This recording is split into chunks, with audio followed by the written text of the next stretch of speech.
right, we should be live. And hello and welcome to October Stitch and Bitch, also known as Stitch and Witch sometimes, as Kelsey can attest.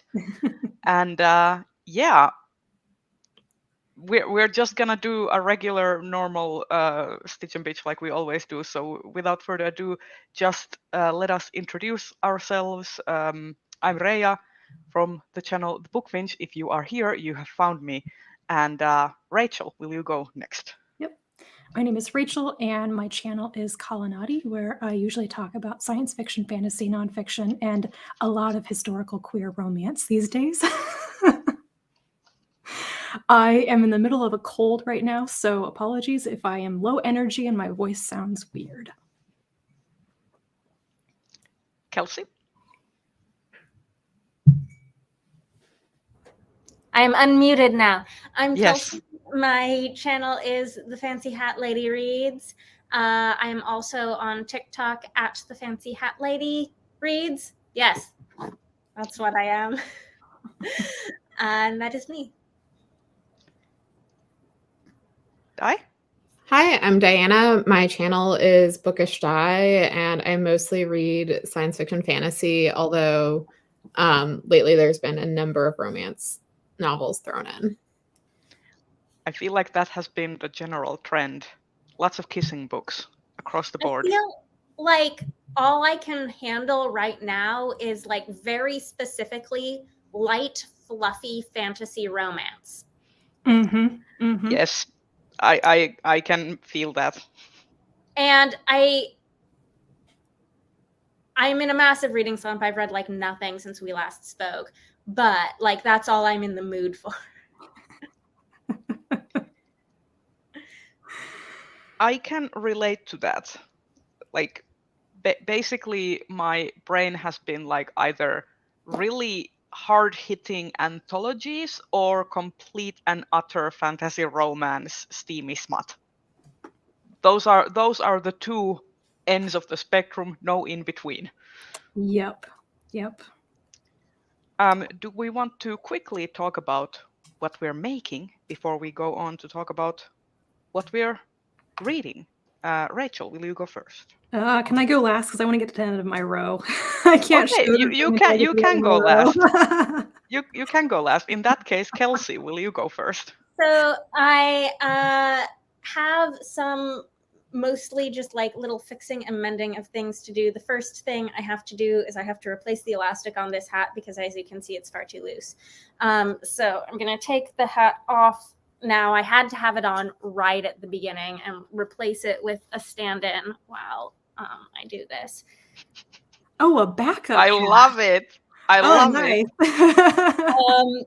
Always stay faithful to your brand. Exactly. I had the backup like all ready to go. So this came with this terrible, tiny, thin elastic that is too tight and painful under the chin, but too loose under the hair. So I want it to be comfortable under the hair elastic. So that is what I'm going to make happen. And then I'm also planning, while I'm at it, on putting elastic on this old vintage, at this point, Disneyland Mickey Mouse ears hat, because this was back before the days when they put elastic on them as, you know, part of the par for the course when they sold them. So this one is getting an elastic upgrade. And then if I feel like still crafting after that, I have some like clothes mending to do. That's very boring. And yet Not necessary. boring. Mending is an active revolution against fast fashion. Yes, there we go. Yes. Di, will you go next?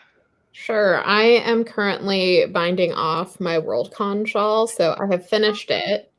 And then we'll see if I can get this. So the binding says it Peacock, I don't know how to pronounce it. Pico. Pico, thank you. Which is the first time I've done this. So if I seem like very intently counting, it's because I'm trying to make sure I don't screw it up. Okay, well, I cast on a completely new project today. So this Ooh. here is gonna be a witch hat. I am working on the brim. So you start from the brim and then you work it the first 20 or so rows, you decrease 6 times on each row, and then you kind of start to do the like the top of the hat little by little. First you work it on the round and then you move on to DPS later. And yeah, it and then at the very end when it's done, you put it in a washing machine inside a pillowcase and hope it felts. And Tell me so you're yeah. using non-superwash wool yarn though, right? What? Non-superwash wool yarn. This is going to be an interesting project because I specifically asked the person who I bought this from, like it's a Finnish company, like specifically asking about this felt like a wool blend that will actually like felt nicely, and they recommended this. So this is like 100% like Finnish wool. So it's interesting because the Finnish sheeps are like, they tend to have a little bit oilier, like greasier wool. Yeah, and you can actually feel it in your, like I can feel it in my hands. Like when I'm knitting, it feels like I'm constantly getting moisturized It's the in a lanolin. weird way. They Yeah. probably don't like clean the crap out of it. They actually leave some of that natural Yeah. lanolin in there. It's good for your hands though, apparently. Yeah. So basically, it's gonna be an experiment. If I never speak of this again after this night, you will know that it didn't work out. But hopefully, I will have a nice witch hat at the end of this. And it's also the first time I'm using like this company. So it's a Finnish company. They spin and dye their own yarns, and you can actually, I think, buy it like they ship overseas as well. I tried recently to find more like local yarn sellers, which specifically sell yarn that is made from like Finnish wool. And I accidentally found out that a lot of Finnish wool actually gets thrown in the trash because it doesn't sell. So Is it wool that's like actually like bred and grown for wool, or is it like the yes, byproduct of the meat industry? both. Okay. Like there are kind of two brands. Like most sheep farms don't grow for wool specifically around here. They usually grow for the meat industry as well. But there was recently actual like articles about it in like magazines about how a lot of the like Finnish sheep wool gets thrown out because it is currently like it is not as trendy, because like all the merino wool blends and like alpaca yarns and stuff are dominating the Finnish market, so it doesn't sell as much. I mean, if it's the actual like Finnish sheep breed, then yeah, it's sort of not the trendy thing because it's a bit more. I don't know if it's actually oh, what's the name of that? Not primal. Anyway, one of the very, very old types of sheep breeds. So yeah, it's the same thing as with the Finnish heritage chickens. They're not media sexy. They should be sexy though, because everything that's like heritage and antiquated and stuff is like in right now, right? Let's wait for a couple of years, and the wave of that trend will reach Finland as well. Like usually everything comes here in like 5 years later than for the rest of the world. We'll see. I actually have some like Finn sheep wool to try spinning, so yes, do it. Got a little sampler. But yeah, that's what I'm making. It's also really interesting. Like this is black, but it has like a plum undertone. So in certain lights, it's actually purplish, but it's black. It's really interesting. Is it like a natural dark color over dyed? Yes. Okay. Like it's basically the original like undyed yarn is on like this grayish side, Mhm. and then it's like dyed black. But it's really interesting. It's a really nice color. I'm very happy. It was expensive though. It was really expensive. Probably. So Yeah. That's yeah, the thing what with the local stuff that's all done by hand and everything. You pay what it's actually worth. Yep. So what are you making, Rachel? I am working on a massive shawl. Nice. Yep. I don't know why, but that texture looks like that texture of the fur coat that Daenerys wears in that one Brio. season. So yeah. The green is hand spun yarn, and the light gray is a mix of alpaca that I had in my stash. So That's cool. it's very squishy. I wish you guys could feel this. It's so freaking squishy. Well, maybe you should come to Portland and wear it so I can feel it. When is I that mean- yarn crawl? In February? Yeah. I mean, I am still waiting for people to eventually make the trip to Finland, just so like there are like 5 different yarn shops in the smack dab middle of Helsinki center, like walking distance of each other. So we could do like an actual citywide yarn crawl. I'm sure. Someday we'll do it all. Yeah. One of these days. Right. The shawl is definitely to the point where it's like it's difficult to take anywhere. I've got like 300 stitches on the needles. Is it now completely this is designated only for homemaking? Pretty much, yeah. And I've also got 4 different balls of yarn attached to it because I'm holding everything double. So it's a little bit insane. But I need your guys' help on deciding something though while we're still talking about crafts. Because one of my spinning wheels is currently projectless and I have to decide what I want to do next on it. So I have a choice to make. I've got 2 different fibers. I've got the green sock yarn, because this has got nylon in it, and I've got this. I like that one. That's like Aurora Borealis. Are we all going for the purple and the blue? Yes. Okay. Yes. That's like Foxfires. Let me see. This colorway is called Bewitched. Well, I am bewitched by it. It looks nice. Though I know that you don't like variegated yarn that much. I like it for certain things, and like this one, I want to do it as like, I don't know, a sport weight or a DK weight yarn and use it in some color work. Like practice my color work, and I feel like that variegation will work really well in color work. So we will see. I actually bought a knitting thimble the other day in order to like practice color work specifically, because you can put like 2 or 3 different yarns through it. A knitting thimble. I know them as like Norwegian thimbles or something. Yeah. I want one of those because I have such a hard time keeping the 2 strands separate because of the way I tension yarn. Yeah. It doesn't matter how I hold it. They just creep closer and closer together until I cannot grab the right one without grabbing both of them. But I've seen people demonstrate the thimble method, and it seems to be really effective. Yeah, and it was really cheap. It was like €2 when I bought it, so I was like, nice. Yeah, I think you can get them from Webs here for like $3 or something. So,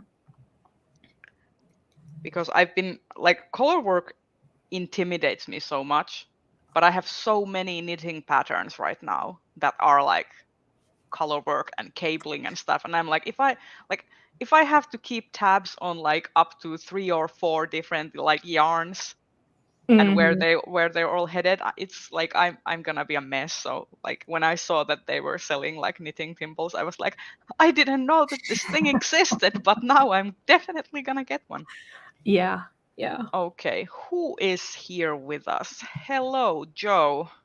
Yes, Oh, we indeed are here. hello, And Glenn. Nice to see hello, you. Hello. nice to see. There's a lot of regulars. Yes. Hello, hello, good day.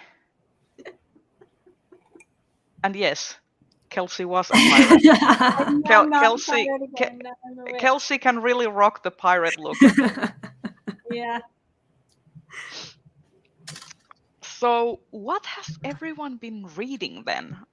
Kelsey, if you haven't read a lot, do you want to go first Yeah, and get it sure. I out of think the the way? only thing I've actually read in its entirety since speaking to you last was I've actually got it here. Uncommon Charm, which we discussed last time, how I was going to read this and love it, and I did read it. I really enjoyed it. Oh, it has foiling. I only have the ebook, so It I'm does. really Oh, it's just the title with the foiling, but it's shiny. But it also makes it hard to like hold up to the camera in a way that you can reliably read the title. I have found. I just really like I wish the shipping wasn't completely like highway robbery, because otherwise I would have bought the physical copies of all the novellas. Now I only have the ebooks. But as long as I get the story, it doesn't matter, I guess. Did you like it? Yes, I think it was the perfect mood for the beginning of autumn for me, because it has the sort of gothic atmosphere. It has the ghosts, but it's not spooky. It's not scary in any way. There's no like stress involved. It's just like family drama, and it reminded me, it's been a long time since I read Cold Comfort Farm by, gosh, who's the author of that? Stella Gibbons. It's like a comedic gothic. The narrative voice of it reminded me a little of that. That's like the closest comparison I can come up with. It's a charming book. I think I need to buy it. That I really liked it. I especially like the narrative voice, because like the main character has so much sass. Right. Like she's just like it's kind of like weird, because it hinges on like this tightrope of being unlikable. But like I somehow like really loved it She's that she's so adorable. rude. Oh, look who else is adorable. Who's like, unhand me. You're in my spot. I mean, Hermes is like literally just over there, but he's also in his cone of shame. Oh. So no. I'm sure he wouldn't like it if I put a camera in his face. No, Leia, I think, is So annoyed. everybody knows Uncommon Charm is on sale on Neon Hemlock's store right now. Oh. Nice. I definitely Go want to read go it. get it. It was really good. I am Yeah, I definitely want to check read it. out now.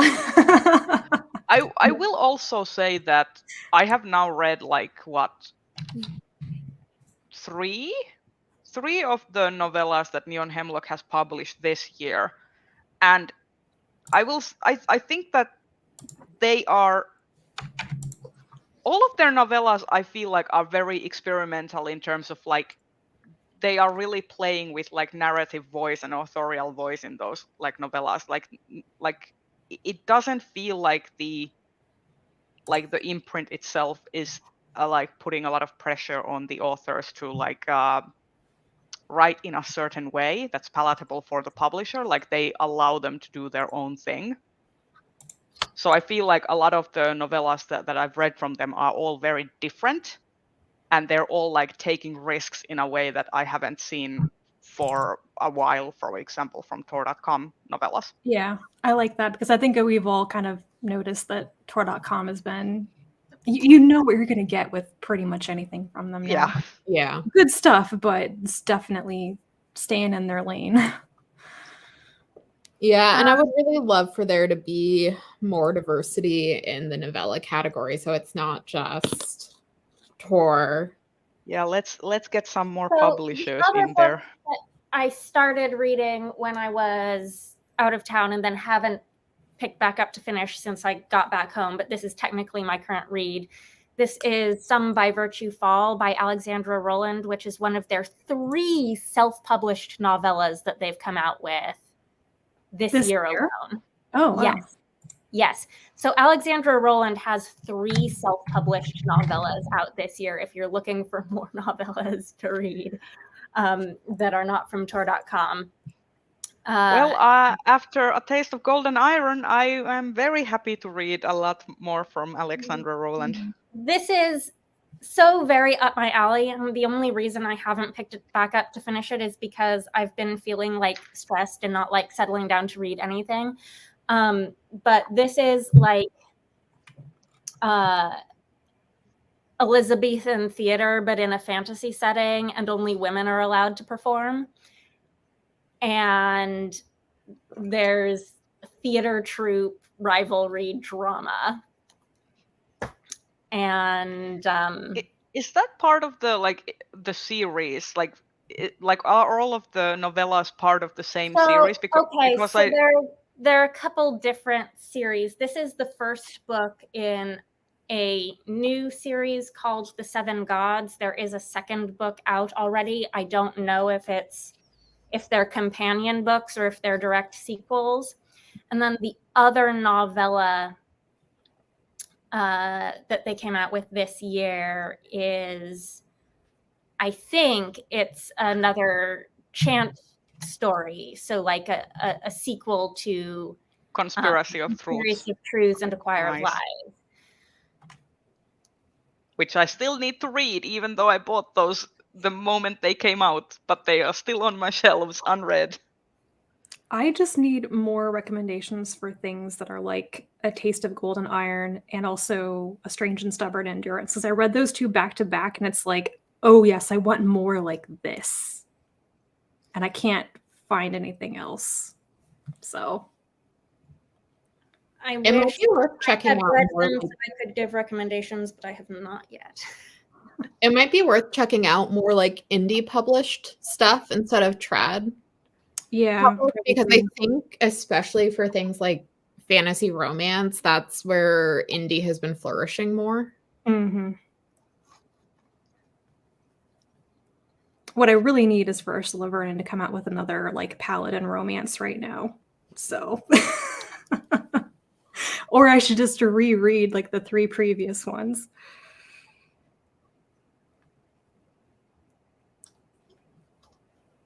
Wait, did I just do a decrease or did I not do a decrease? So I think we have come to the end of my reading, and did we already move on to someone else's, or we can move on to Die next. Sure. So I ended up only reading 2 books in September. I think I mentioned this, that I was like having a very bad September reading. I ended up reading Babel, which I loved, but it put me in a book hangover. And then I read The Atlas 6, which I enjoyed. I found it very readable, but I think it kind of suffered because, for me at least, because it's also dark academia. And it was trying to do something very different than Babel. And what Babel was doing with dark academia is like more of what I want. And The Atlas 6 was more vibes based. Like, I'm not saying that's bad. It was just very different tonally. And I think that's part of why I was having issues. But I've had a much better October. I think I've read 7 books so far. I read Prisoner of Lemnos last night. Because I was just like, I need something that's like a warm hug, and I have that checked out from the library, so I'm just gonna read Penrick and Desdemona, and it was exactly what I needed. Like, I was just laughing. I'm like, oh my god, I love this. Bujold's writing for me is very much like a warm hug. Oh yes. So I'm glad I read that, and then I also read this really interesting nonfiction book called Bad Mexicans. So the author, who, let me look her up real quick, but she's a Genius Grant recipient. and it's about a revolutionary group in the lead up to the Mexican Revolution in the early 20th century. So it's Kelly Lytle Hernandez. And it was really interesting because like I know like some of the broad strokes of the Mexican Revolution, like with Pancho Villa and Victoriano Huerta and Emiliano Zapata, but I didn't know like a lot of the stuff leading up to it. So it was really interesting and just in that sense. So I would say like if you're looking for interesting history book, I would really recommend it. I definitely want to pick up the author's other books. Like she's written some stuff about Los Angeles and then immigration ICE. And then let's see. I also read The Very Secret Society of Irregular Witches by Sangu Mandana, which I also really enjoyed. Like, so if you're looking for more like witchy romance, I liked that, and I really hope she does more in that setting. I also read that. I would second that recommendation for witchy stuff that is not spooky or scary at all. The romance in that one did not particularly like work for me, just because I'm very picky about romance, and it wasn't like a. Yeah, I would say the romance. For me, it wasn't the pivotal relationship for me. It seemed to me like I will eventually get around to a wrap up and have actual thoughts, which are not yet. I don't yet have actual thoughts. I was not prepared to discuss this book today.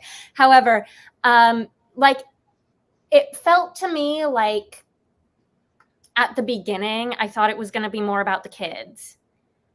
And then it switched partway through to feeling like it was more about the romance. And then by the end, it was about her like sort of mentor-parent relationship with Primrose. And so I sort of felt like the rug got pulled out from me a couple of times as to where my emotional focus should be in that book.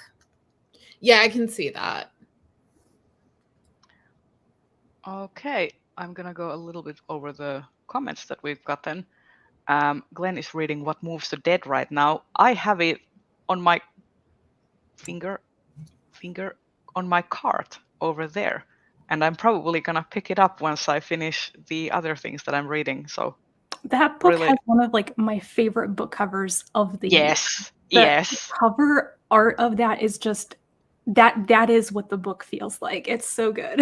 Yes, I admit that I might have bought it for the cover specifically, because I usually don't buy a lot of the Tor.com novellas, because like especially if I haven't read them beforehand, like if I buy them, it's usually after I've read it, because like they're really expensive. But in this case, I was like, I need that cover in my life. Even if I end up hating that book, I will just look at that cover and be satisfied. And Joe has read all 4 of the Murderbot novellas. Finally. Which I haven't done. I've only read the first one. So you still have one more person to convince. Now you gotta go read the novel, Joe. I think that the next novella has a title and a release date now for next year. I'm actually really interested about the fantasy that Martha Wells is writing that is gonna be published, I think, next year, because like I'm like, because I loved the books of the Raksura, like that's my jam. Like everyone is like Murderbot, I'm like no, I love the Raksura. Like that was my thing. I think I might just have to buy that one. I think that Martha Wells now deserves to be on my auto buy list for anything new. I mean, I'm also considering just buying the Raksura books on physical, because like I read them from the library. I might as well, because I really like them so much. Like those are my like comfort books. Yeah. Okay, so Goodreads has Murderbot 7 as system collapse, but they also have the release date as January 1st of next year, which I doubt, because one, it's too close to the Witch King release, and Tor wouldn't do that. And two, they would already have a cover and be promoting the shit out of it because Murderbot's Right. one of their lead titles. Does it Yes. have a release date on like retail sites yet? I'm gonna check my indie. Sir, what are you doing? I'm looking at the Tor.com site too, just out of curiosity. Also, Rorosuri is reading Reforged by Seth Haddon. I have not heard of this. Dan I is an need to interesting look. one. I will be interested in your thoughts on that because Amazon keeps recommending that to me, and I don't know if it was any good. Don't leave me, Leia. Yeah, I'm not seeing a release date on my local indie. I am seeing the release date for Witch King, though. Also, goddammit, I didn't want to read Winter's Orbit because, like, you know that feeling when a book is so hyped that you go in, like, your brain goes into resistance mode. Like, I mean, I get that a lot, where my brain is like, okay, now that everyone is talking about it, I actually don't want to read it right now. And now it's like, Glenn is threatening me with a good time. Should I just go for it? Yeah, go for it. I would say also, like, don't necessarily go in with the highest expectations because, like, I enjoyed the heck out of it, but it does feel like a debut novel and it has some of that debut roughness, but I thought it was a really solid debut. I shall see if my library has a copy. And there's a sequel or a companion novel out already, right? I think so. Is it out already or is it? Oh my gosh. It must be out because I'd heard some people mention it and like how it was similar, but maybe kind of better, just, past the debut shakiness of the first Yeah, one. my library seems to have a copy, so I know what I'm doing exciting. after this. After this stream, I will put a hold on it. Like, I don't know when anything is coming out nowadays because, like, everyone is reading arcs, so it kind of like skews my perception of reality and timing. Like, Right.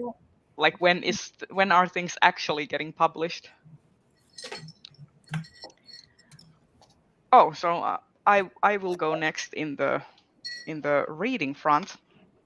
So I promised that I would talk about it when I have actually read it, and now I have Bolero by Wyatt Kennedy and Luana Vecchio. And this was actually, like, it surprised me. This is actually a debut of this writer. So Wyatt Kennedy, this is like his first full-on like graphic novel that he's worked on. And it's also like semi-autobiographical because he has suffered from like alcohol addiction. And this is basically a book about alcohol addiction and recovery set in a sort of like multiverse setting where the main character is essentially a disaster bisexual who has done all of the wrong choices and is essentially using this she gets offered this chance to go to another dimension and see if she can kind of like fix things by living as her like alternative self. And it's basically about her just like dropping things and hopping to another universe when things get rough. And it's really interesting. Like, it's a little rough around the edges, and you can definitely see that it's like a debut. Like, some things could have been ironed out, some things could have been developed a lot more, but this was really interesting. And it's also like it has like a biracial Asian main character who is bisexual on the page, who is also dating a trans woman. So What do you think of the art style in it? I loved the art. The art is great. Like, can I find something that isn't too graphic? Because there's a bunch of like sexual content in this. And nudity. Here's a safe page. This is like what the art looks like. Nice. It's very much, the art is very much like what you see in this cover is what you get inside. Okay. Yeah. It's nothing like, was more disappointing than like beautiful art on a comic cover and then you open it by a different artist and you're like, what? But yeah, I mean, this is not like perfect. I think I hedged a little bit on like 3.5, 4 star. It's like it's like a high 3.5 star, but this is definitely on my consideration for like the graphic work category for next year's Hugos, because this was one of those I've really this year I've liked works that are actively taking risks and trying out new things and are not playing it safe. And this was definitely like one of those that it didn't like, even if some things like failed in execution, it was constantly like taking risks and trying to push the narrative in interesting directions. So I think that it's like worth the read, like just to like for the experience. So did not regret buying it. And then I'm reading Tomorrow's Parties. I have one last story left, and then I'm done with this. And I've actually really enjoyed it. I've been buddy reading this with Rachel. And it's a really interesting collection, I have to say. Yes. I like the variety in it, and I like that we had some very different ideas about some of the stories. So yes, I feel like a bunch of times when you were like, I like this story, and I was like, I hated this story. Yeah. I was like, sometimes when I like listen to your message, I'm like, should I say anything? But I also think that like that's the fantastic part about buddy reading anything, is when you have like different opinions. And I think that even like when I was listening to like you talk about some of the stories, I was like, oh yeah, I didn't think of it like that. And then I just started High Times in Low Parliament by Kelly Robson. And this is also one of those things like we were talking about with Uncommon Charm, where the main character is full of sass and is verging on the like tightrope of being unlikable. And I really love her. Like she's like so obnoxious, and I would die for her essentially. She also has so many issues, and the fairies in this world are delightfully weird and angry. Like this has angry fairies. Yeah. But yeah, those are the things I'm working on. Also, I'm reading This All Come Back Now, which is an speculative fiction anthology of Australian Indigenous short fiction.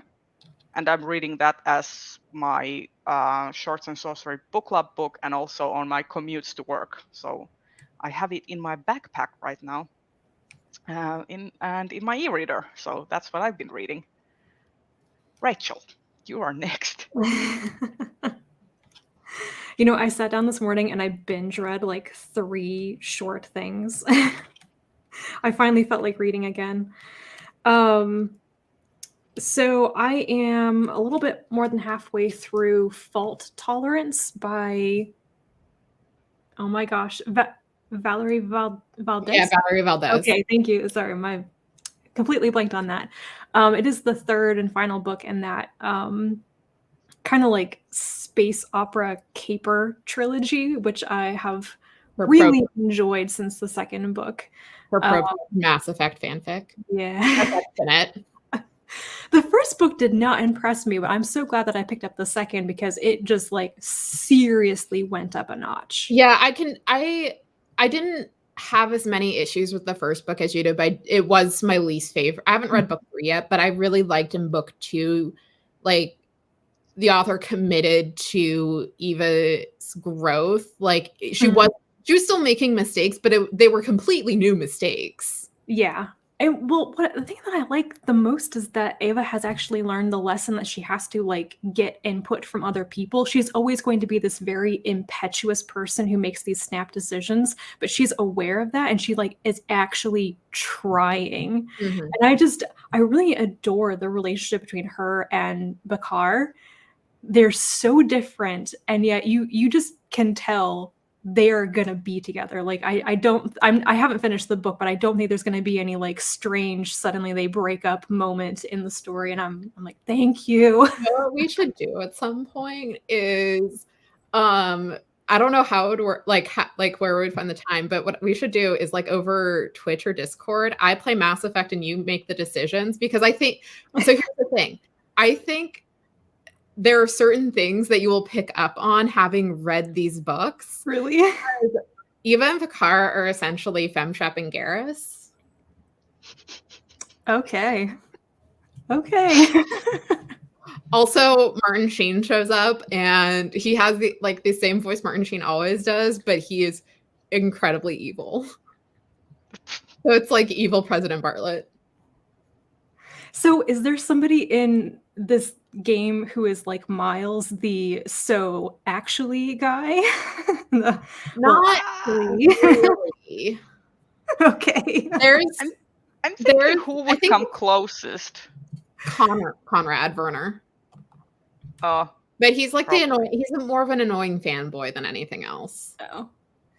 Well, I've been thinking about you a lot, Di, while I've been listening to this audiobook, because there's a lot more of the psychic cats in this story, and I think you're gonna love that. But also there are like not to spoil things, but there are like these big robotic people who are like scared of cats. Aw. Some of the most hilarious scenes in the book involve them meeting. I mean, if you are ever gonna do the Mass Effect stream where Rachel does all the choices, I just want to watch, because I just want to watch the world burn. Here's the thing, I don't think Rachel would be, and this is gonna get a little. I don't think, and this could be, you know, maybe Rachel will surprise me. I don't see Rachel choosing renegade choices unless No.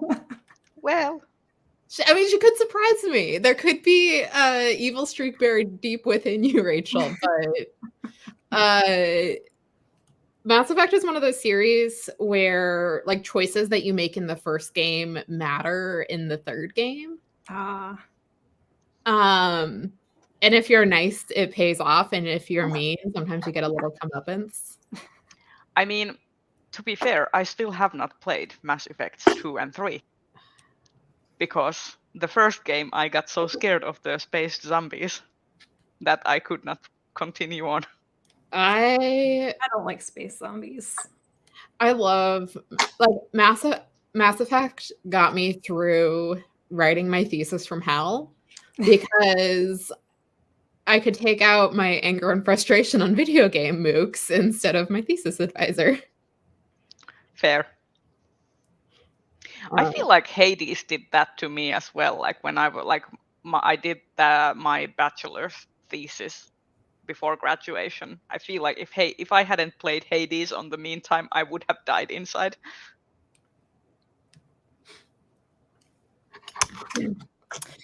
I'm also reading still Station Eternity by Mur Lafferty, which is a really fun book that for some reason I've had parked while I go read some other things, but it's basically more capers in space murder mystery. Is it the Midsummer Rift thing? The Mid-Solar Murders, yeah. So it's very fun and kind of fluffy, and I'm really liking the main character is aware of the murder mystery trope that like she's a normal person and people shouldn't be dying around her and she shouldn't be able to solve murders that the cops can't. It's like she's got this magical talent or something. And I like the self-awareness of it. I need to put that on hold with my library, because my library has a physical copy of it, and I do want to read it, because like you talking about it makes me, and I did like 6 Wakes. I'm very. It is very different from 6 Wakes. I also comedic. Yeah. I also kind of want to read it, because as with Rachel, I have like my Saturday nights with my mom usually involved watching either Midsummer Murders or a Hercule Poirot movie. Like either of those two, whichever the National Broadcasting Service was airing at the time. I've never gotten into watching Hercule Poirot. The only Poirot for me is David Suchet, and yeah. there is no other Poirot. Kenneth Branagh does a valiant effort, but just doesn't hit.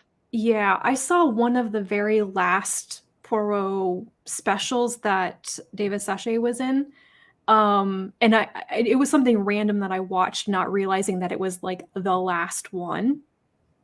And so I think there was just a lot about it that I didn't get because it was kind of at the tail end of this like big emotional arc of the series or something.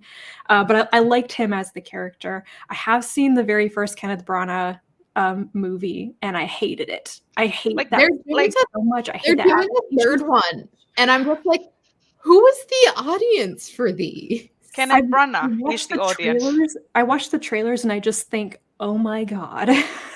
Like, I don't like Kenneth Branagh just doesn't bring enough camp to Poirot. Like, he's too serious for the role, which is interesting because Kenneth Branagh knows camp.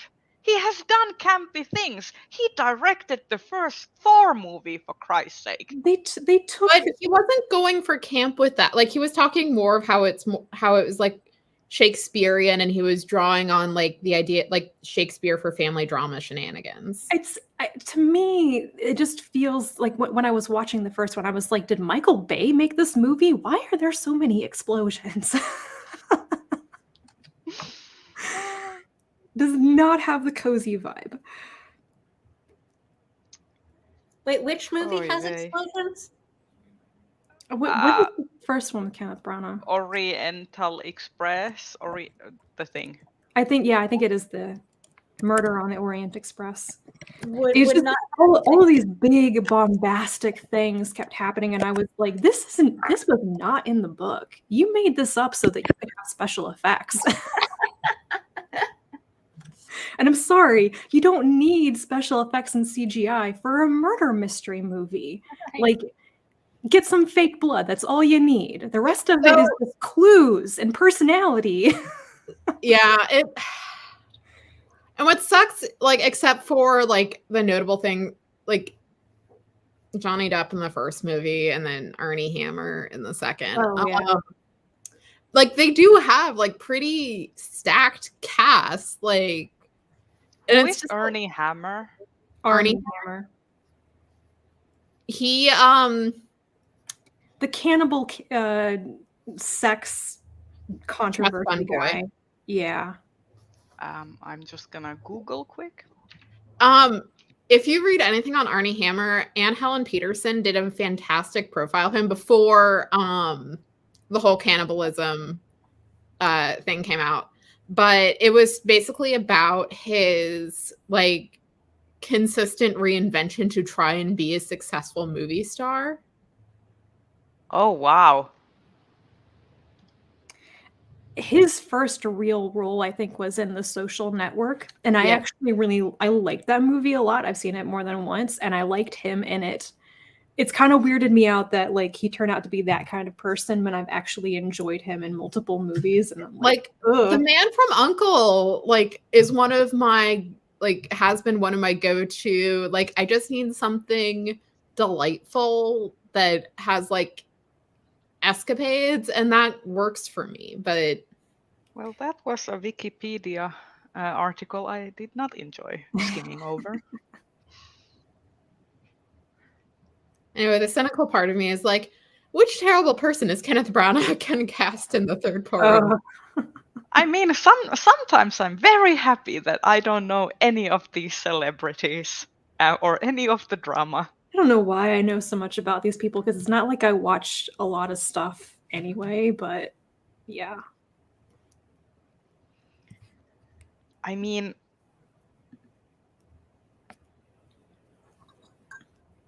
maybe do they show that stuff on the news? It's all Twitter will show me. Well, there you go. There you go. Hello. Look! Hello, handsome. He is so handsome. The vet called him overweight. Oh. The vet also called Hermes overweight, and I was like, I'm sorry. Here's the thing. I can understand Leia being overweight because she is 13 and a half pounds. Like, she is a chunky girl. But Luke is 11 and a half pounds, and he's very long. A Like- long boy. He is. He's very long. Oh, those eyes. I know. Oh, we were recently at the vet because, like, I do have joint custody of the other boys, and Tesla is slowly hinging towards remission. he got like he no longer needs to have two like he still gets like one shot of insulin like in the morning and in the evening, but now with a lower dose. So Yay. he is slowly working his way towards remission. He's on a diet. I know I suggested in last month's stream that I might have a new cat by the time this month's stream came around. I am still deep in the difficult trenches of the cat adoption process, so no cat yet. I didn't realize that adopting a cat was so difficult. It is involved. This is so weird for me because, like, the cat before I had Carrie, Smudge, my mom's, one of their coworkers had trapped kittens, and they're like, there's a black cat, Dana, you want a black cat, right? I'm like, yes, I will take the black cat. And then Carrie was our family cat who came with me because she wanted to retire in peace. And then with Luke and Leia, Renee had been fostering them. And I'm like, I need a cat after Leia. Give me like 2 months, or after Carrie, give me 2 months to like mourn, and then we'll work out logistics for getting them to me. So with me, it was like when I got Hedda, my then coworker literally was like, oh, my parents' cat had like accidental kittens and we need to like home them really quickly. And she bought me Hedda literally wrapped in a blanket and like wound down the car window, gave her to me and drove away. And that was the process. And she was so tiny. She was weaned a little too early because like the mom cat was like really done with the kittens. Like she was constantly like trying to find ways to like lose them in the barn, essentially. Like anyway, so I had to like feed her with like formula and with like a bottle feed her essentially at the start. And then Mosfet and Hermes both were like from like these wildcat populations, and they were like fostered. So the whole process of adopting them was a lot more involved. And I had to do like, first I had to like send in an application. Then I had to do like a phone interview. Then we had to do a video interview where we showed the flat, like how, like what kind of apartment is it? And do we have like glass windows in the balcony so that they can't like fall off and whatever. And then we got to go and see the cats. Yeah, that is the type of process I've been going through to try to adopt in New York. And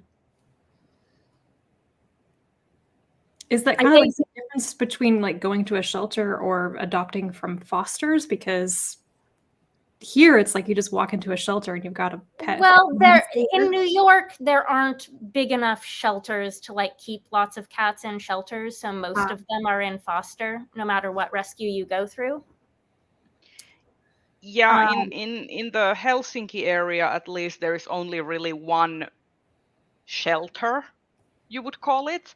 And all of the other ones, like the organizations, are mainly like volunteers who foster the cats. And there is no actual like shelter facility. That's much more common than having an actual like shelter.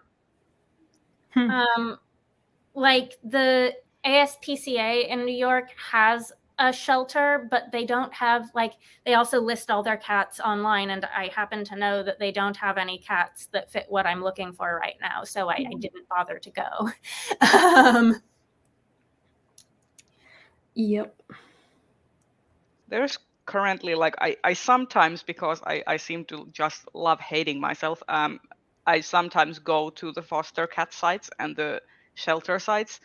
And there's this really gorgeous cat who I know I can't adopt, but he's been at the shelter for like a year and a half now. And no one's adopting him. And I feel so sad every time I see him. My problem is apparently there are a lot of people in New York applying for single cats right now. So like, I want to take the time to make sure I find the right cat, but the shelter can't afford to work with me at that pace. So I'm basically on the brink of saying, yes, I'll do a trial adoption for a cat that like I'm sure she would be perfect, but like she checks all of my boxes, but in my heart, I don't know yet, you know? So that's where I am. I'm sure a great cat will come your way when you least expect it. I'm sure of it. But I also know that the process can be really like mentally draining. It is. Especially, yeah. I met a cat early in the process that I sort of fell head over heels in love with, and then it didn't work out and he went home with someone else. And part of why I worry that I'm like not emotionally connecting with the cats that I've met since is because I would been like kicked in the emotions by not getting that first cat. And it's hard. It is. I hope that eventually somebody like does the same thing they did to me, and it's just like, but we have one more, and puts it in your arms, and you're like, you just know. I hope so. There is one more cat, but they're sort of telling me we don't want you to meet more cats. Other people want these cats. Take one of the ones you've already met. Which is more info than I was planning on sharing on a live stream. So forget I said anything. Well, just take your time, and you know, if you like, it's also like you can get like emotional fatigue. Right. I'm very emotionally fatigued with the process, and it's quite possible that taking this cat home will fix everything and I will fall in love with her once she's in my home. And there is like a 2-week trial adoption. So that's nice. Yeah. But I had hoped that I would have a new fluff to show you, but I don't yet have a new fluff to show you on this live stream. Eventually.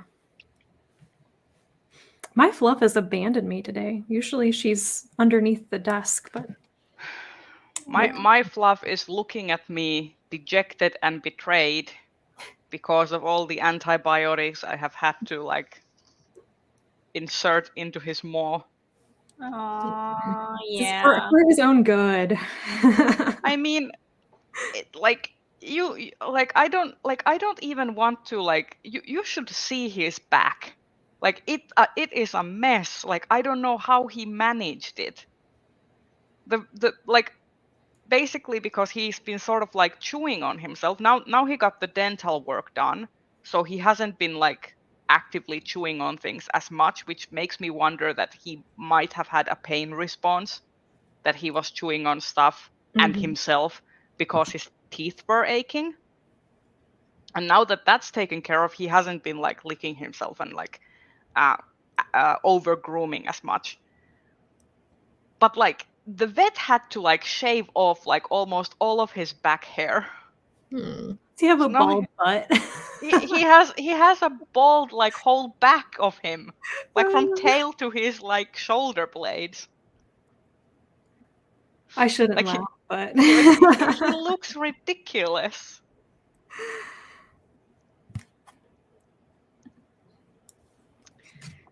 So, aside from cat shenanigans and other things, what have we been watching, enjoying, media-wise? I can go first. Yes, Dai, go first. So, surprise, surprise, I've been watching Star Wars Andor, and it is possibly my favorite piece of Star Wars since Rogue One.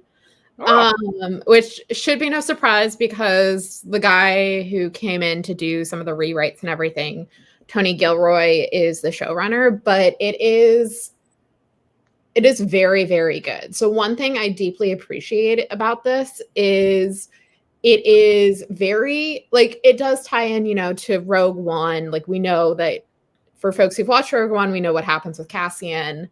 And there's like some, but it mostly stands alone, which I appreciate because like while I do enjoy Mando, it is very heavily tied to the shows that Dave Filoni made before, sometimes to its detriment, because someone will show up and people will be like, who haven't seen the shows, be like, who's this person? And it's the emotional response is entirely predicated on having seen the earlier shows, where Andor is more about like what is in front of you. Like they'll do like little throwaway things, but it's not as heavily reliant on Easter eggs as other Star Wars shows. See, this is why I think I should watch this show. I will eventually. Because my main problem with most Star Wars is that I have found no real inroad into it for someone who, like me, really does not like the original trilogy. And like, there are things I enjoy about the sequel movies. There are things I enjoy about The Mandalorian. There are things I enjoy about the other Star Wars stuff I've seen. But none of it feels like something I can get 100% invested in if I didn't like the original movies. Did you like the prequels? I have not watched the prequels. I was going to say you should watch Obi-Wan Kenobi, but if you haven't seen the prequels. But no, like Andor is really good. And the other thing I appreciate is that the writing and the plotting are very tight. Like, I will say the first 2 episodes are very slow, but it's like there's payoff in the 3rd episode. So that's why they released the first 3 episodes at the same time, because like I could see them watching the first 2 episodes and being like, how are people going to get invested in this? And then the 3rd episode hits and you're like, oh, okay, I am all in. And it's very much like the politics of rebellion as well, which is really cool. Anyway, I love Andor. I highly recommend it. And then I am still playing Disney Dreamlight Valley. They just released a new update. So Scar and Kelsey? Oh no, what happened? She's back. Okay, good. Maybe. Good. So you have Oh no. People are just popping off. Oh no. I'm still here, right? Yes, you are still here. Die We lost for Di. some. We lost Die. Oh no. Up. There we go. Yeah, I don't know what happened. But anyway, Disney Dreamlight Valley is very fun. I've been liking that. It's been my go-to video game after work.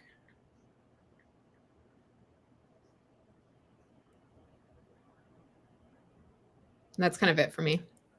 Okay. Does Kelsey want to go next? Our rotation kind of shifted now. So Sure, I can go next. I have a C-drama recommendation. I finished watching the entirety of Love Between Fairy and Devil, which is a Shanxia romance show. It is on Netflix. I found it. The reason I recommend it is that of everything that I have tried to watch in this genre, it is the most accessible for someone who doesn't have like a firm background understanding of Shanxia as a genre. So like I can recommend this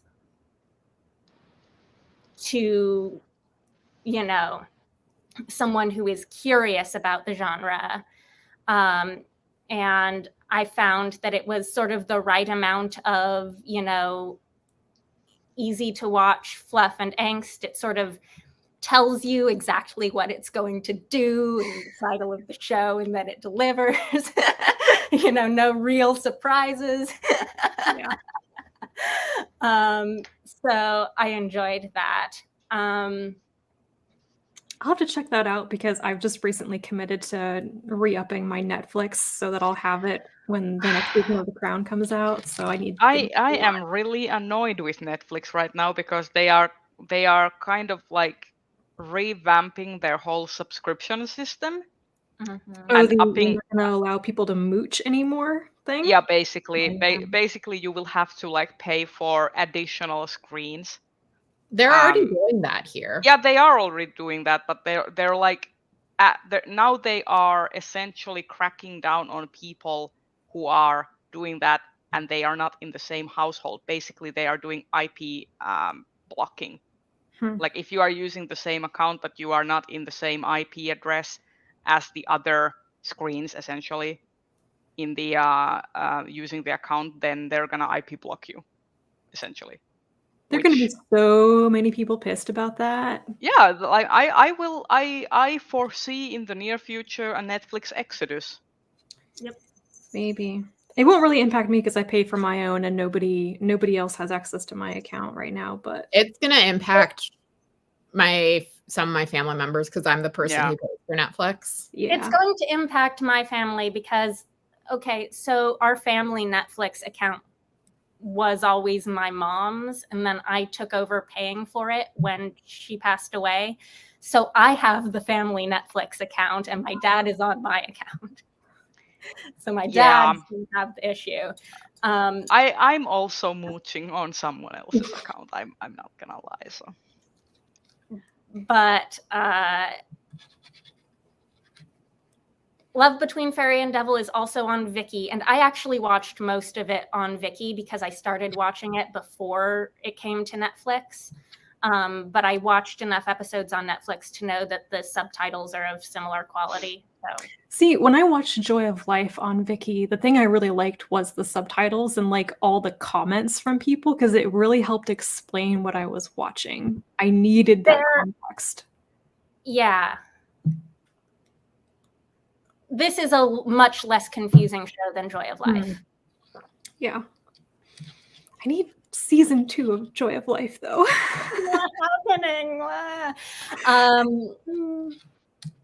I started watching also on Netflix Alchemy of Souls, which is big fantasy K-drama. Yes, I'm planning on watching that as well.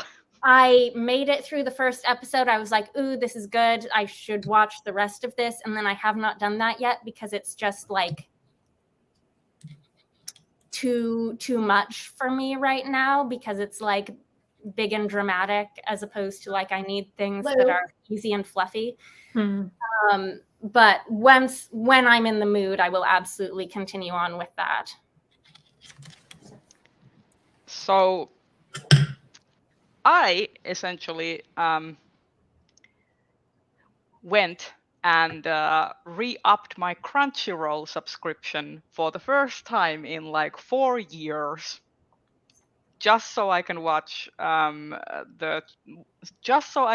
Chainsaw Man, which is now started airing.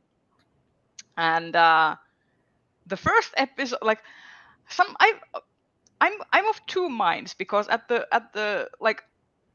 same time I'm really happy of the quality of animation in Mappa shows, but also I know for a fact that Mappa exploits their workers so much. They are continually having like employee burnout out the wazoo because they are just continuously like Mappa does so many shows right now. Like they do Jujutsu Kaisen, they did the final 2 seasons of Attack on Titan. Now they're doing Chainsaw Man. Like they are like ever like, and when they started with Yuri on Ice back then they were like a teeny tiny studio, and now they're like exploded, and it's great that they're getting a lot of work, but at the same time I feel so bad for their animators because they're constantly like talking publicly about the fact that they're being overworked and they are not allowed to unionize, and they are also getting paid like nothing. So it's like like a really like bittersweet thing to watch some of their shows, because at the same time, like, I don't necessarily want to support exploitation, but like it's a lot. But yeah, Chainsaw Man has been great. I also Is it about a man with a chainsaw? Well, kind of. It's about a boy who is sort of kind of possessed by a demonic entity and can turn his head turns into a chainsaw and his hands turn into a chainsaw. And he So fights the man who demons. is a chainsaw. Yes. That's the thing. Literally is. Yes. I also went to my library and put a hold on the first volume of the manga, and it shows that the show has just started airing, and everyone and their mother is having a renewed interest to the manga, because I went and the first volume, which there are like 3 copies at the library, has now like something like almost 50 holds on it. So it's like, it's gonna be some while before I get my hands on the first volume. That reminds me. So I read the second volume of Given this morning, and I was wondering, is the manga like coming out so quickly right now or something because of the anime? Well, the manga has been finished in Japan. I know, but it's like the English translations are suddenly huge right now. Yeah, it's because probably also because it has the anime series and the movies. Okay. And I think the anime was also simulcast at the same time as it was airing in Japan. It was airing in Crunchyroll. I'm actually kind of wondering if it's something I would enjoy more watching the anime of. I'm not like really into anime, but it's not really working for me as manga. I mean, I love all the anime things, as everyone knows. I will say that, for example, I have, now that I've read a few more volumes of Jujutsu Kaisen, I can finally say that I will DNF Jujutsu Kaisen the manga, and I will just continue on with the anime, because the anime is the superior way to enjoy it. Because like Jujutsu Kaisen, the manga, is like so much text. Like it's like over explaining everything. Whereas in the anime they actually show stuff and try to like visually interpret things as much as possible. So yeah, I've kind of given up on the manga and will just continue on with the anime. And other than that, I've been watching some Korean dramas. The Strongest Delivery Man is the one that I'm currently watching, which is pretty much as it sounds. It's about delivery guys, and there's a romance also, but it's basically about delivery guys. And there's also like this drama. Wait, are the delivery guys in love with each other or with other people? Well, there's this delivery guy who's a woman, and she's like everyone adores her because she's like the most like competent and also like she's kind of a what's the word, like tsundere character. She's kind of a cold exterior, and all of the neighborhood delivery boys really like her and want to protect her. And then this new person, this new delivery guy, comes to the neighborhood who doesn't understand the rules, and he gets embroiled in the drama of the exactly. Yeah, that's basically the show.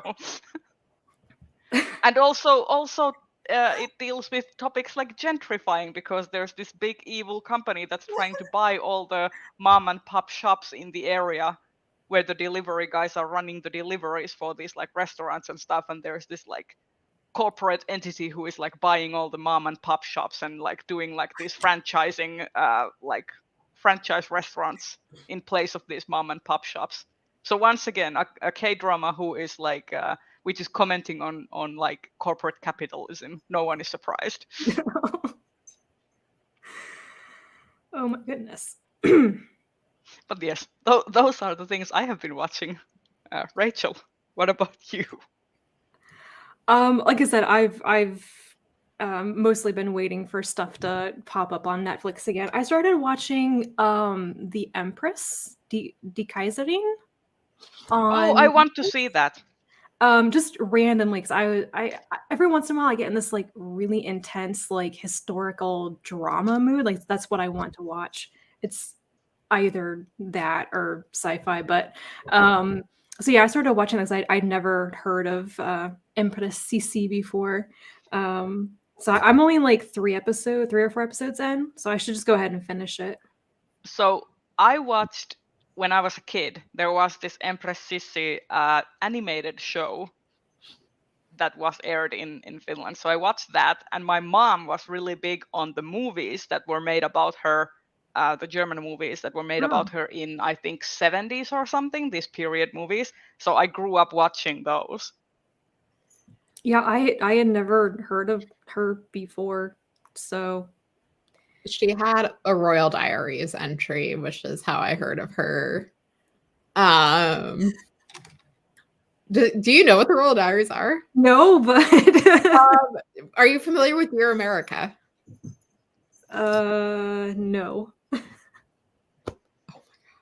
Okay, so Dear America. It might come back to me, but I was obsessed with Dear America when I was little. So they're this line of books from Scholastic where they're fake journal/diary entries from girls in like specific time periods. So like when they started out, it was, a girl who came over on the Mayflower, and a girl who was living in Valley Forge during when the Continental Army was there. But they also had ones where this enslaved girl who had learned to read and write eventually ran away. Or this sounds incredibly familiar.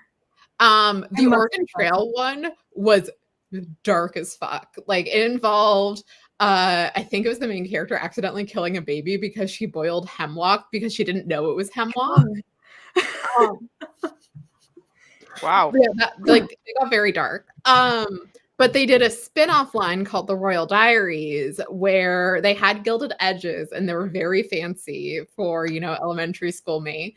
And they followed like different royals. So they had like Cleopatra, they had Queen Elizabeth, they had Marie Antoinette, and they had one for Empress Elizabeth. I've definitely read these. But I've definitely heard of these before, but I never read them as a kid. I'm looking at the covers. I'm like, I know I have seen these before. Oh my gosh. Wait, is this the same series that there was like a colonial American Revolution installment with a girl who is in love with horses? No, that's American Girls. Okay. That's different. American Girls had the dolls, which I also had. I had Molly, who's totally a lesbian, but I think I read more of the American Girl series, but I bet I read a few of these Dear America ones as well. Yeah, I would like the Oregon Trail one, like I said, got very dark. I definitely read the American Girl books as a kid, but I know that I don't think I ever read the others. I was obsessed enough with the American Girl series that was the first time I started interlibrary loaning books. My mom made me go up and request them from the librarian myself. She wouldn't do it for me, and I was very scared. So I don't know why this brings this reminds me of because we're talking about old series and stuff. So just earlier this week on Wednesday, me and Maya from Maya Reads went to the Central Library book prison, as I like to call it, which is basically this huge ass basement where they are holding all of the books that are not like shelved in the usual rotation. You need to you can still put holds on them and you can request them, but they're not actively like on the stacks usually. And now they're holding like these sort of like open doors every Wednesday, like in this couple months. So on Wednesday we went, and it's really interesting because you go to the Central Library and you have to take an elevator to the secret basement where all of these books are hidden. And I got 2 books, and they are kind of hideous. I need to show them because it's also really interesting.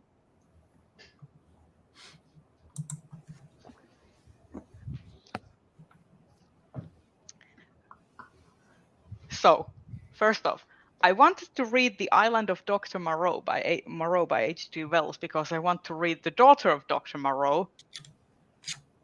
I just, for context. At least it's a quick read. Yes, but this cover is hideous. It's legendarily hideous. This is a movie tie-in cover. Ooh. I did not even know there's a Val Kilmer movie. Marlon Brando and Val Kilmer. That is Yes. The Island of Dr. Moreau.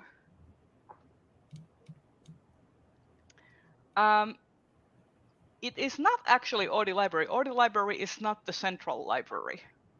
It is just like the Pasila Library is the central library of Helsinki. It's much older. So all of the archives are in that library. Audi is very new. And then I got the Futurological Congress. Becca has seen this movie. And this cover is also pretty gross. Oh. Like, what even is this? This looks like someone had learned to use like paint. I don't even know. It looks like it's from that era, but I question those color choices. That's a lot of color going on. It's weird, but also Stanislav Lem. I liked Solaris well enough, so I wanted to try this. So yeah, but that whole like the Island of Dr. Moreau cover like really threw me off. I was like, this is like some of the worst art direction I have ever seen. I don't know. Band covers are pretty close.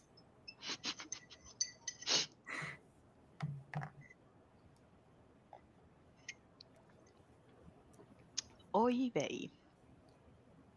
My kingdom for a series of Orcos Again reissues that have nice covers that aren't expensive. I've noticed recently that illustrated covers are making a comeback, and I love that direction. What's it like the really big floral trend? Well, that too. Florals are pretty, but it's like for some reason everything is like big florals and plain text. Also, florals where there's a human face being eaten by the flower. my Kelsey's face is like priceless. I can say I don't think I've seen these books. I mean, there was that new one by Katrina Leno. Was it called Horrid or something? I'm going like to look this up. that pretty much has that whole aesthetic with the whole like plant life possibly eating someone's face. Oh, I see what you mean. Yes, that aesthetic has been dominating recently with like especially like horror. Horrid by Katrina Leno.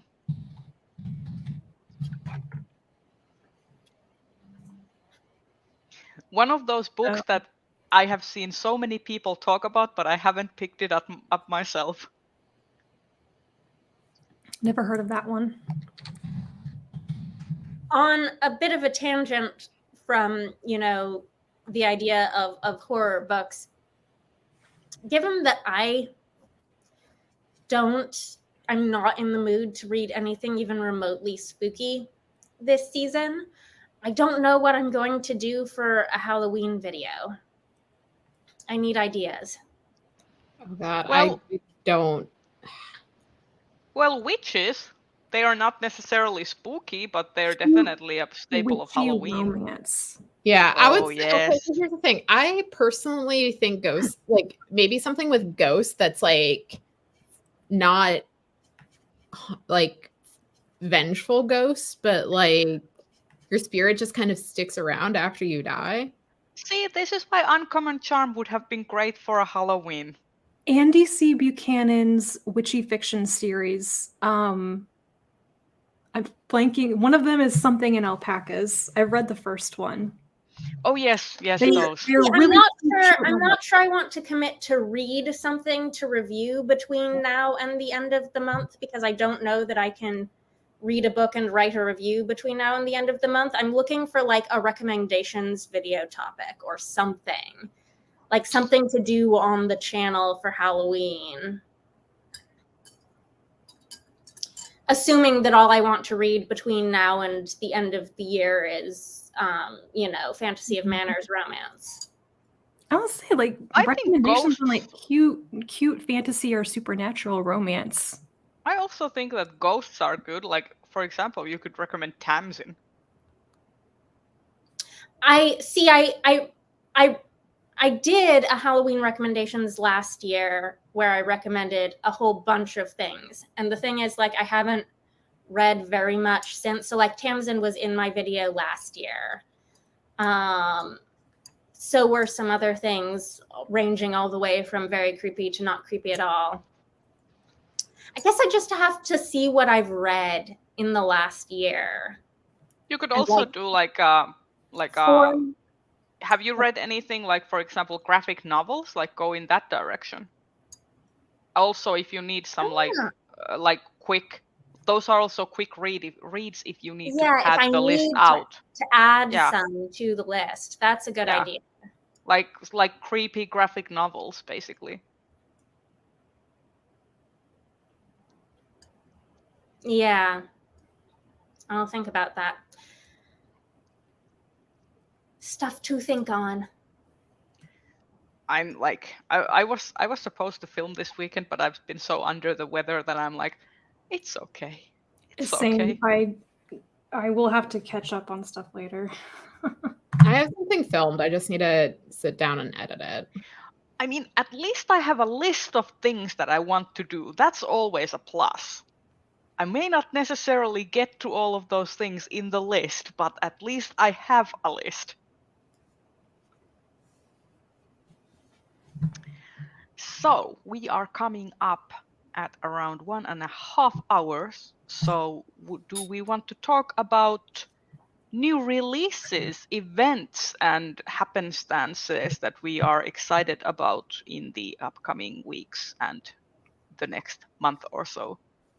This is nothing like coming out right away, but if anybody missed it, Anne Leckie finally has a new book announced in the Imperial Roch series that's coming out next year. And wait, it's in the Imperial Roch series? Yes, it is, and I believe that it deals with a translator. Yeah, it's called Translation State. Yeah, that's what I kind of like. That's what I was kind of gleaning from the title, but I did not realize that it's in the Imperial Roch series. My favorite. Nice. I'm extremely excited. I need to reread the Imperial Roch series and get back into. I need to finish it. I read the first book and then never read the other two. Same. Yeah, I read. And I loved the first one. Yeah. Yeah, so that might give me a project to do, but I'd probably want to reread Ancillary Justice because I think I read the first book many years ago. I also wanted to reread Provenance because when I was reading it, I kept thinking that I would enjoy it more. Like, it was a good book, but I thought I would enjoy it more rereading it and already kind of knowing what the point of the book was. So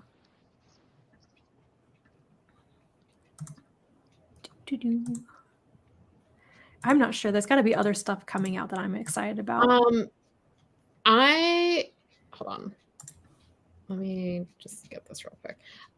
The book that I'm really looking forward to is very unique to me, but Christine Sinclair, greatest soccer player to ever play, has a memoir coming out November 1st, which I'm 100% picking up because I really love Christine Sinclair. And also I truly did not expect her if she was going to release a memoir, to do it while she was still playing, because she is incredibly private. Like, the things that she like does not talk about her personal life at all. And so everyone was like, wait a minute, you're writing a memoir? You're actually going to voluntarily reveal things about yourself? And I think it'll be really interesting because I've read a couple of other women's soccer memoirs, Carly Lloyd's and Abby Wambach's, and both of them were Leia. Like, Abby Wambach's came after she retired, and it was more of like her looking back and also being like, yeah, I was addicted to pain medication while I was playing, and that impacted my relationships with people. And it also came out like right before she and Glennon Doyle became a thing, which was, anyway. And then Carly Lloyd's was basically like, I have overcome so much. I've worked so hard. And it's like, okay, Carly, calm down.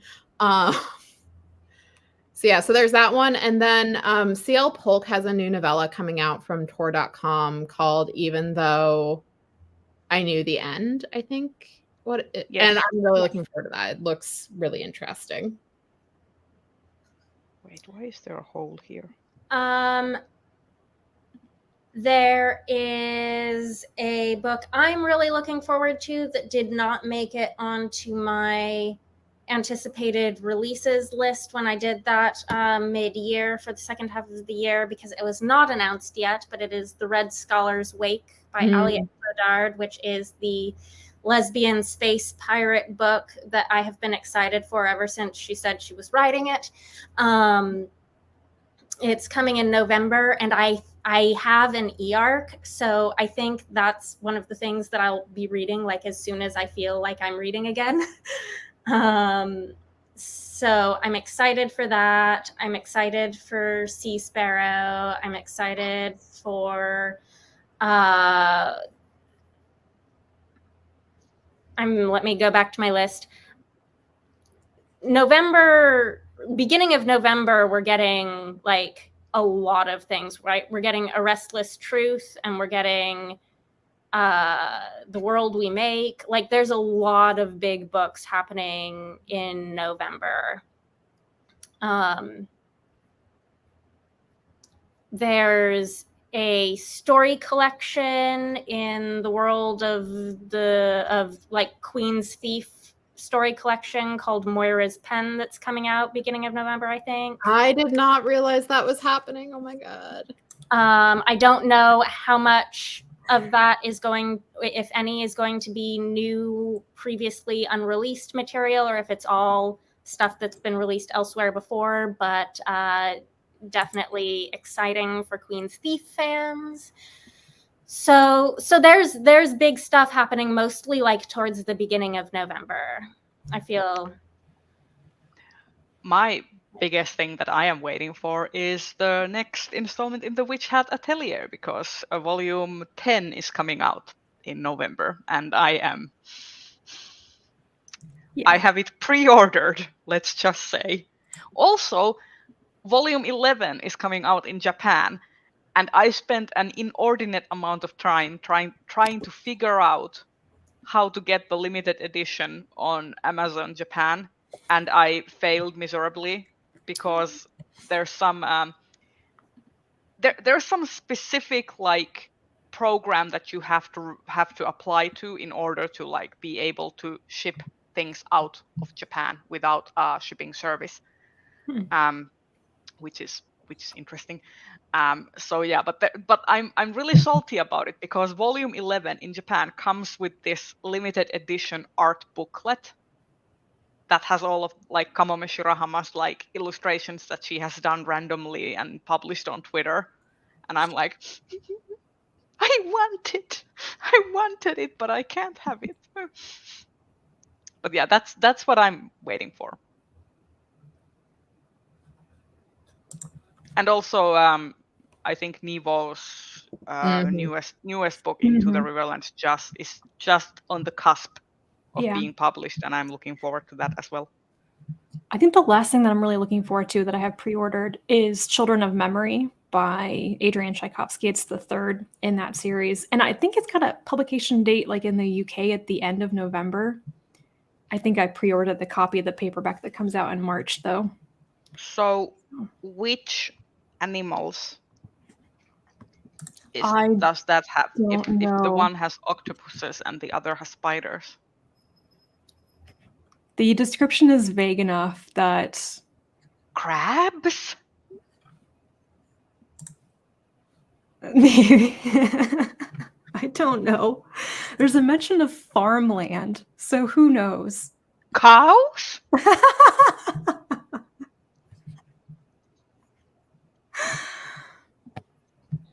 Maybe it'll be birds. I feel like that would be more of a Tchaikovsky thing.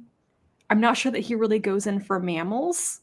Well, But he did have that dog thing. Yeah, but he's already done it. That's the thing. I would be happy about I could birds. see him doing some really interesting stuff with birds, though. Or lizards. Or I think he picks things that are likely to have really like have potential intelligence now, or that are could be very strange and different from human brains. Corvids? That's why I think like birds, corvids. Yeah. Yeah. That would be fun. No idea, but we'll find out eventually. I mean,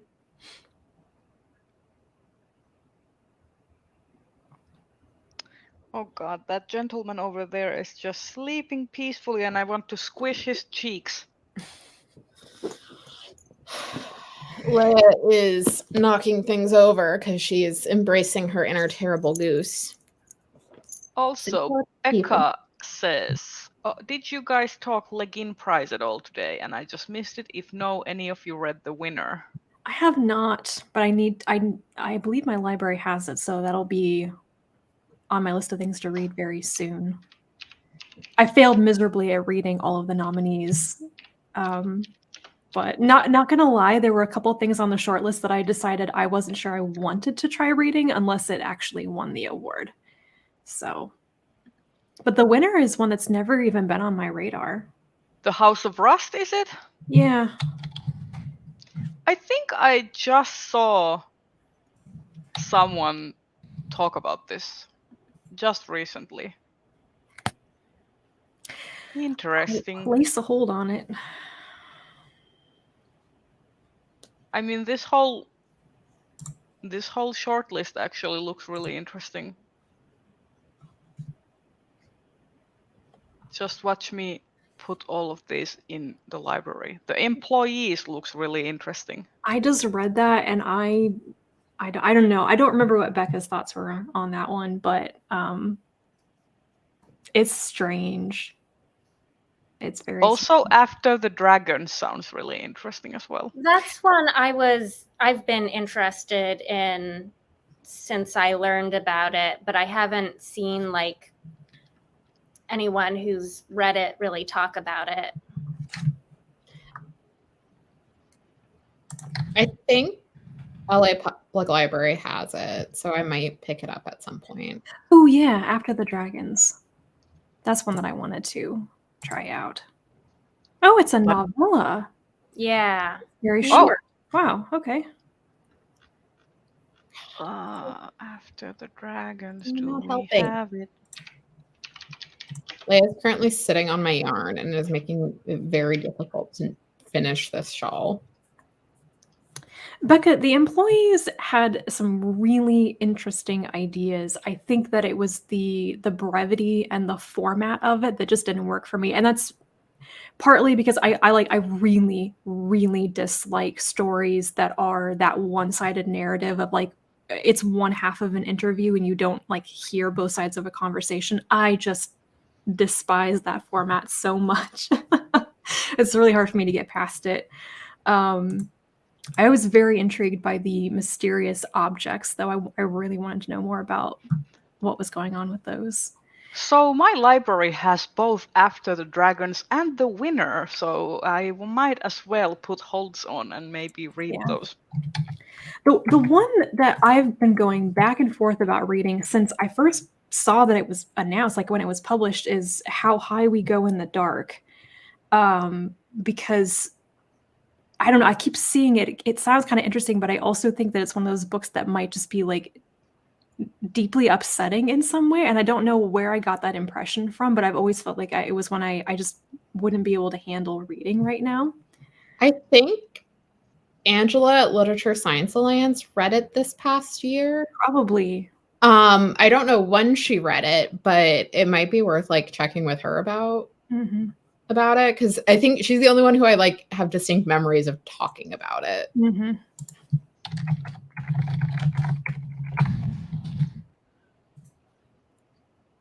Oy vey. Why does my library not have After the Dragons? It's from a small press. Yeah. Oh, okay. Maybe it's an inexpensive ebook then? It's a $12. No, wait. It's an $8 ebook. I do not like the way this damn brim curls in on itself. Eek. There will have to be some serious blocking action to be done with this.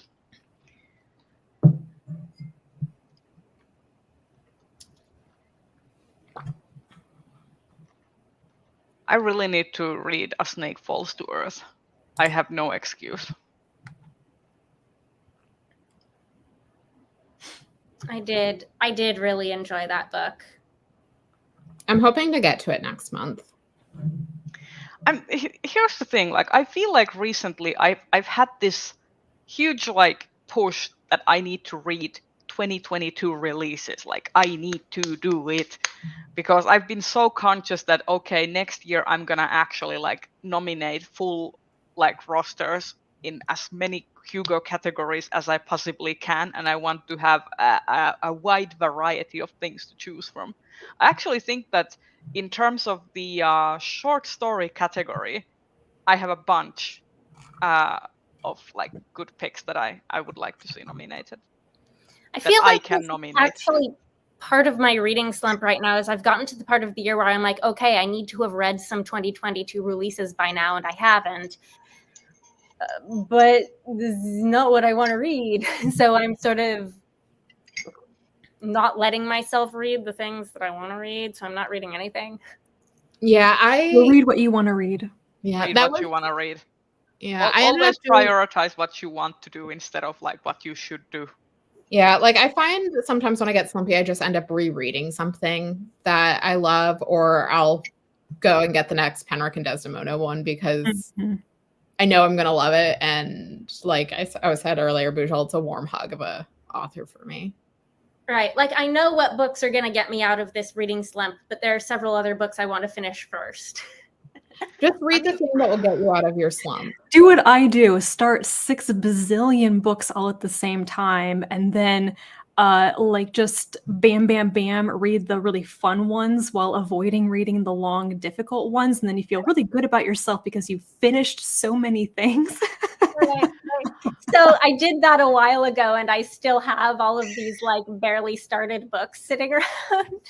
Oh, I just made some poor decisions earlier because the 31 in 30 manga readathon is coming next month, and I'm gonna participate. I'm going to read 30 manga in 30 days. And finally, Sweat and Soap, 2nd and 3rd volume have come back in print. So I bought them. I have only ever heard Mina Reeds speak about that series, and she makes it sound interesting, but at the same time, so weird. It is weird, but it's cute. And I don't normally say this about a straight romance. It's weird for me to be so invested in this very vanilla couple. Vanilla, but it's got such a weird, like, creepy, cute perfume concept. I mean, yeah, but like the concept, yes, but as a couple, they're like full on like domestic bliss, like moving in together and like very vanilla. Like this is basically like what 100% missionary. No other. No, like that's the vibe. Like you go in for the domesticity rather than the actual like steaminess of it, because the steaminess is very standard. And then I got this, which I'm really excited about. So that's this is terrifying. essentially short stories by Kanako Inuki. So she is a horror manga artist that does kind of like this creepy, cute style things. Like the stories themselves are in the vein of like Junji Ito in terms of how creepy they are, but the art style is more in the wave of like Junko Mizuno, who is another horror artist who does a lot of like these sort of like creepy, cute things. And then, of course, Delicious in Dungeon. Because Delicious in Dungeon. My only problem is that I don't know how I will be able to hold on for another week before I read this. Because, like, this manga is the best. Read what you want to when you want to read it. That is true. I mean, I'm already like looking forward to like which volume of Delicious in Dungeon shall I nominate for the Hugos? Volume 10 or 11 depends on what's in store here. But this series is going in such a fantastic direction that it just has such great world building. Like, and it started out as a gag manga. Like, it's basically like, oh, these like this like group of adventurers is going to the dungeon and eating the monsters that they kill. And it's a cooking manga. But then suddenly it's like epic world building and fantasy storytelling and like what? It's great. Can I ask, do you think this is something I would enjoy, or do you think this is something I would not enjoy at all?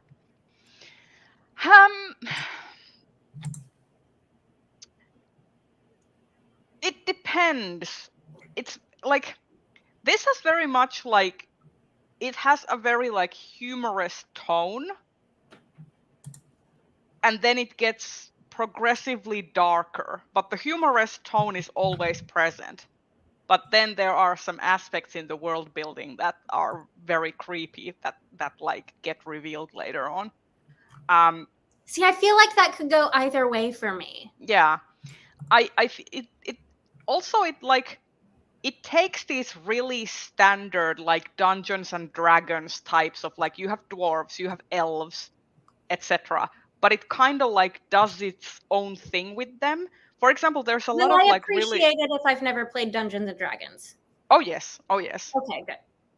And also like it basically like, well, what if we had elves and dwarves and gnomes, etc. And what if and what if there was like racial and body diversity within these races themselves, and there were actual like sort of like cultural reasons why they are sort of separated in a sense. Like it deals with really interesting topics in terms of like, for example, why elves would, for example, look down upon humans, etc., etc. It's also like it also invents monsters in an interesting way, like in terms of like biology. Like Ryoku would really like when she designs these monsters, she clearly thinks about how they would function, like in terms of like anatomy, like what they would need to like function in reality. It's really interesting. It's one of my favorite. Like I think like currently, Delicious in Dungeon, Spy X Family, and Witch Hat Atelier are like my trifecta of the manga that I'm currently like really enjoying.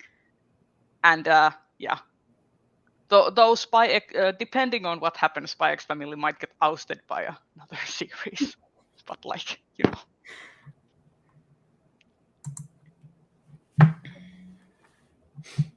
Well, but yeah, 30 manga in 30 days is coming. I need to wind down. I need to eat something and Same. Probably go back to bed. Same. I did finish binding off, though. Mm.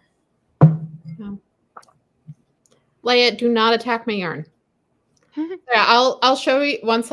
I need to weave in ends, and I might like be doing a lot of weaving in ends during soccer today. Do it and get it done, and then enjoy the thing. Yeah, blocking might be next weekend. Then I have like so many things that I need to just suck up and weave in the ends and block. I also have one project that I would need to block, but I am not looking forward to it.